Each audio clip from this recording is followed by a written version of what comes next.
pessoal, né? Estamos aqui mais uma vez nesse formato de aula, certo? Para dar continuidade ao nosso assunto, ok? E aí a gente continua falando sobre o espaço geoeconômico industrial. Eu espero que vocês tenham assistido a nossa primeira aula, tá? Que eu disponibilizei na semana passada para vocês e que vocês tenham entendido, tá? Reforço mais uma vez que se vocês tiverem dúvidas, podem entrar em contato, ok? E outra questão é que poucas pessoas estão assistindo a aula, tá? Então, vamos procurar mandar para o coleguinha, pedir para ele assistir, tá? Que é muito importante. Então, vamos lá. A gente continua falando do mesmo assunto, né? Já falamos sobre a indústria e a sociedade de consumo, que cada vez mais somos instigados a consumir. Já falamos sobre o desenvolvimento da indústria, né? Que ela foi se transformando ao longo do tempo, primeiro de um processo artesanal, depois se passa para um processo manufatureiro e depois maquinofatureiro, certo? Vimos também os modelos de organização da indústria, o Taylorismo, o Fordismo e o Toyotismo. Vimos as fases do capitalismo, certo? E vimos também o processo de industrialização brasileiro, né, que a gente não poderia deixar de comentar sobre. Porque, como eu falei para vocês na aula passada, o Brasil ele é um país subdesenvolvido, porém um país industrializado, né? Então, o Brasil e a Argentina formam os dois países mais industrializados da América Latina, ok?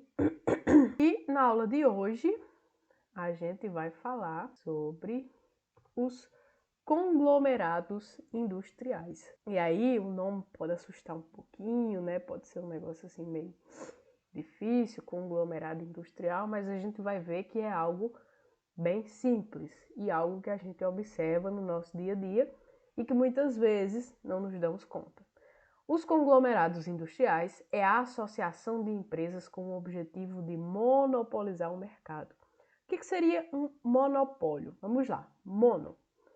Quando a gente estuda lá em português, monossílaba, uma única sílaba, né? Então, mono vem de um. Então, quando a gente vê monopolizar, uma única empresa, uma única pessoa, um único grupo de pessoas que vai ter o controle do mercado, certo? Então, esse monopólio do mercado, ele não é interessante, principalmente no sistema capitalista que a gente vive, tá? Nós vivemos o sistema capitalista da livre iniciativa, tá? E da livre concorrência. Então, todas as pessoas, elas podem colocar uma empresa, né? Vocês podem aí colocar uma empresa e vocês não podem impedir o colega de colocarem uma empresa do mesmo ramo, né? Então, por exemplo, vocês já devem ter visto, né, quando surgiu as coxinhas de R$1, né? Então, surgiu lá um grupo que fabricava coxinhas de R$1 e logo em seguida, que começou a fazer sucesso, outras pessoas, né, colocavam o mesmo segmento, né? Colocavam lá coxinhas de R$1.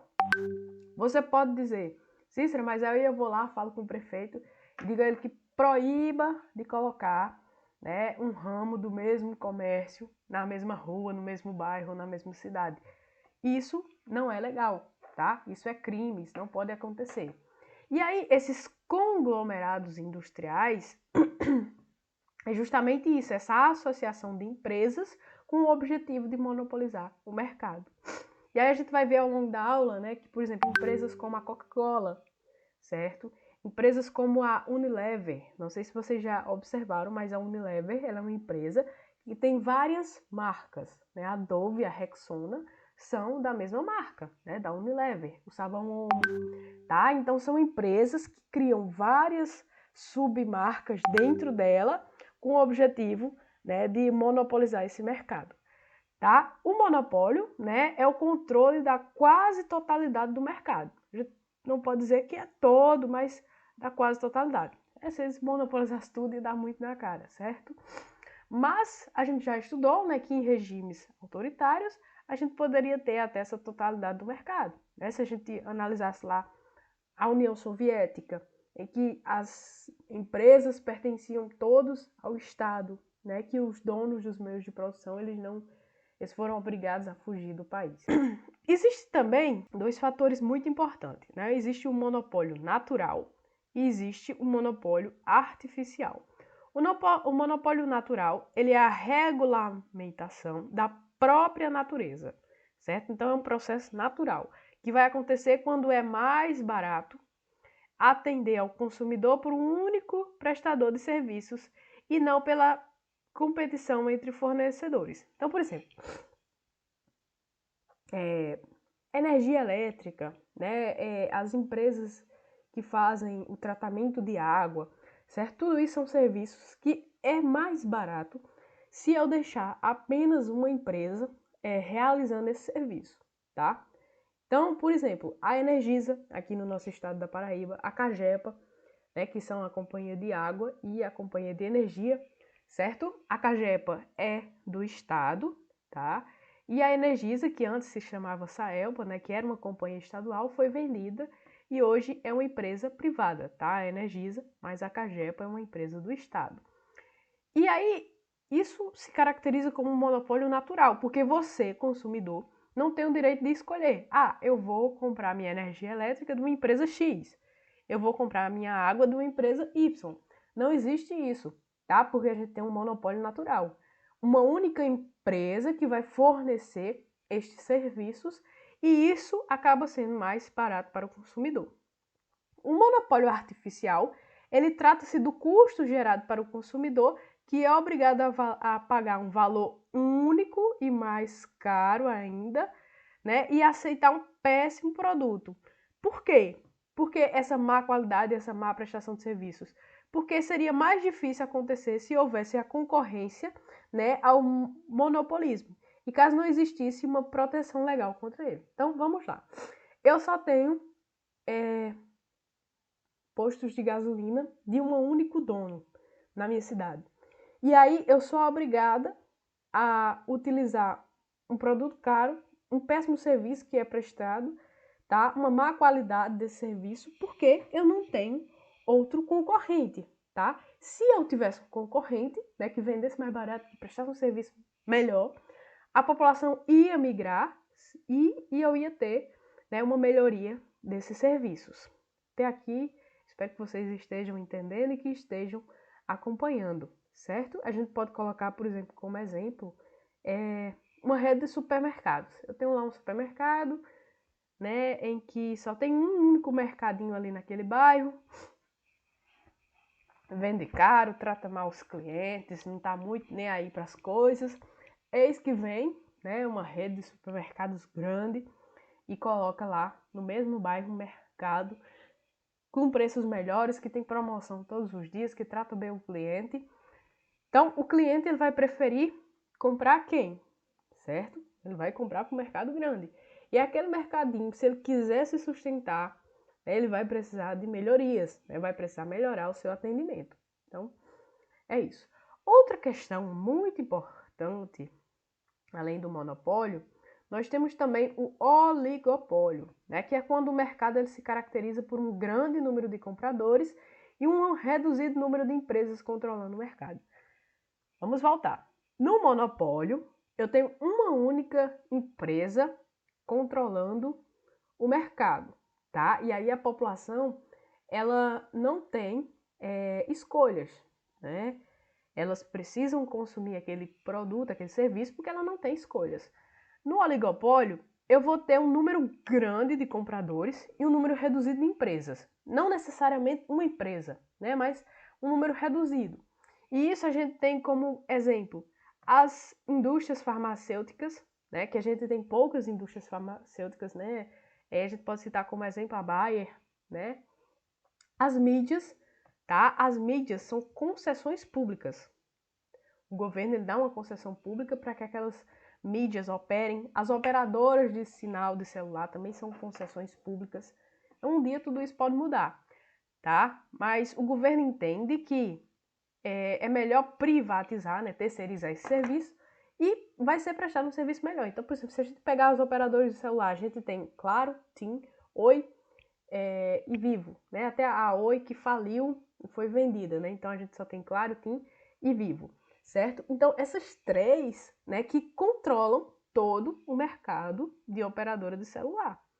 Então você pode viajar de norte a sul do país, mas você só vai ter essas operadoras. Depois começou a surgir algumas menores, mas que não deslancharam. Outro serviço também é os bancos. A gente tem quais são os principais bancos que nós temos hoje? Santander, Bradesco, Itaú e o Banco do Brasil. São 4 bancões, os maiores, são 4 bancões que ofertam seus serviços para um grande número da população, tá? Esses bancões colocam taxas abusivas, colocam preços altos nas suas coisas, até que surge um movimento, de aparecer as fintechs. Se a gente pegar, por exemplo, o Nubank, o Digio, eles não são bancos, eles se enquadram como fintechs e vêm para concorrer com esses bancos. E aí hoje a gente tem um grande número desses bancos digitais, digamos assim, que vêm para concorrer com esses bancões. E aí eles tiveram que inovar, que adotar um aplicativo para que o usuário pudesse fazer as suas transações, tiveram que adotar um Pix, que é totalmente gratuito. Imagina só, se você for fazer uma transferência bancária de um banco A para um banco X, você vai pagar em média R$18 de taxa. Enquanto que no Pix, você não vai pagar nada. Você pode fazer quantos quiserem, o dinheiro vai chegar na mesma hora e você não vai pagar nada, tá? Então, esse oligopólio, ele vai ter preços abusivos e vai eliminar a possibilidade de concorrência. Imagina só, qual é a empresa que vai conseguir concorrer com a Claro? É uma gigante que a gente tem no mercado, não é? Então é bem complicado que a gente consiga criar uma empresa lá do zero de telefonia de celular e que ela consiga concorrer com essas grandes empresas. E aí, o oligopólio, ele pode gerar outros fenômenos, o truste e o cartel, que a gente vai estudar mais à frente. Outro fenômeno que a gente vai ter desses conglomerados industriais vai ser o dumping. É um termo que não é português, mas uma ou mais empresas, elas vendem a preços baixos com o objetivo de prejudicar ou eliminar a concorrência. E aí, o dumping, ele é proibido por lei. E eu trouxe como exemplo para vocês, eu não sei se vocês já ouviram falar do Guaraná de Jesus, que tem lá, principalmente no Maranhão. O Guaraná de Jesus, que ele era um fenômeno lá na região. E aí a Coca-Cola começou a vender o seu produto a um preço muito baixo, tá? Só que o Guaraná Jesus, por ser uma empresa menor, não conseguia concorrer a esse preço. Então ele foi diminuindo as suas vendas. A população era claro que ia consumir Coca-Cola mais barato que o Guaraná de Jesus. E aí até que eles abriram falência e a Coca-Cola foi lá e comprou o Guaraná de Jesus, e voltou a vender do preço normal, certo? Então isso é proibido por lei, porque tem o objetivo de prejudicar a concorrência, vendeu mais barato para poder prejudicar e depois comprou o Guaraná de Jesus. Vamos ter também o truste, que é uma associação financeira construindo uma única empresa que vai ser resultante da fusão de várias empresas. E aí, eu vou logo pular para o exemplo, para a gente conseguir entender. Há algum tempo, a Sadia e a Perdigão, elas passaram por uma fusão, tá? Elas agora pertencem a uma única empresa, um único dono dessas empresas. E aí,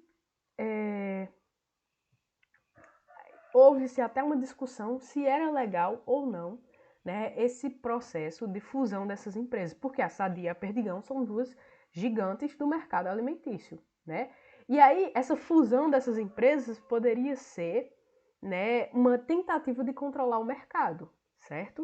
Então, o truste é a associação financeira que vai construir uma única empresa, que essa empresa vai ser resultante de várias outras empresas que vão se unir, ok? Quais são os objetivos? Controlar o mercado. Em alguns países é legal, em outros países é ilegal. Vamos ter também a holding. O que é isso? Uma organização econômica, a SA. Acho que vocês já devem ter visto empresas que tem lá o nome e no final tem lá SA, o LTDA. Então a organização econômica vai ter lá no final SA, que tem sob o seu controle as atividades de outras empresas, certo? Então a holding, ela é uma empresa administradora e que vai ter outras empresas dentro dela, mas você não vai perceber que elas fazem parte de um único grupo. E aí eu trouxe como exemplo o Grupo Silvio Santos, né? O Grupo Silvio Santos, que é dono do SBT, é dono da Jequiti, do Baú da Felicidade, da Telecena, e que ele administra tudo, né? Só que essas empresas, elas parecem que têm uma autonomia, né? Elas não parecem que são controladas pela holding, né? Que é o Grupo Silvio Santos, tá bom? Então, é importante ficar atento a isso. E também outro exemplo, né? A Petrobras, que tem vários produtos dentro dela e que não parece, né, que pertence a uma única empresa, certo? Então, existe uma aparente autonomia das empresas que são controladas pela holding. O cartel, né, é um acordo não formal entre as empresas produtoras, geralmente do mesmo ramo, e que vão fazer esse acordo para vender produtos, digamos assim, do mesmo preço, né? Então, geralmente, os postos de gasolina, né, eles criam lá um acordo para vender do mesmo preço e não ter nenhum prejuízo para um nem para outro, tá? Isso é um acordo não formal, né? Até porque o cartel ele é proibido por lei, né? O consumidor ele fica sem escolha de preço. Imagina só, eu tenho 3 postos de gasolina na cidade, mas que todos vendem combustível ao mesmo preço. Como é que esse consumidor ele vai ter escolha? Não é? Não existe. E aí, como características, nós vamos ter a divisão territorial dos mercados. Então, imagina só, eu falei para vocês que teria 3 postos de gasolina. Posto 1 vai ficar com o conjunto A, digamos assim, lá da cidade. O posto 2 vai ficar com o loteamento Canaã. O posto 3 vai ficar com o Frei Damião. Tá? Então, eles vão segmentar essa cidade, mas que vão formar um cartel, né? Vão vender todos ao mesmo valor o seu combustível, certo? Eles vão ter também o controle das matérias-primas, né? Outras empresas não vão conseguir entrar nesse mercado. Eles vão também determinar o volume da produção, até porque a gente tem uma lei da oferta e da procura, tá? Se eu tenho pouca oferta e muita procura, esse preço tende a subir. Se eu tenho muita oferta e pouca procura, esse preço tende a baixar. Então, eles vão determinar um volume de produção para que esse mercado não fique saturado. E a equiparação dos preços de venda, né? Todos vão vender ao mesmo valor, tudo igual aqui. Na maior parte dos países é proibida a formação de cartéis que operam internamente, mas sua atuação externa é tolerada ou até mesmo estimulada, certo? Exemplo, é a equiparação dos preços da gasolina em postos de combustível, cuja prática é ilegal, mas é facilmente observada em todo o país, né? Então, se a gente for andar nos postos de gasolina daqui, algumas gasolinas vão custar R$ 5,89, outras vão custar R$ 5,90. É uma diferença bem pequena, tá? Então é isso que eu tinha para vocês hoje. Espero que vocês tenham entendido. E se ficou alguma dúvida, podem entrar em contato para a gente tentar solucionar, ok? Então, forte abraço e espero que todos estejam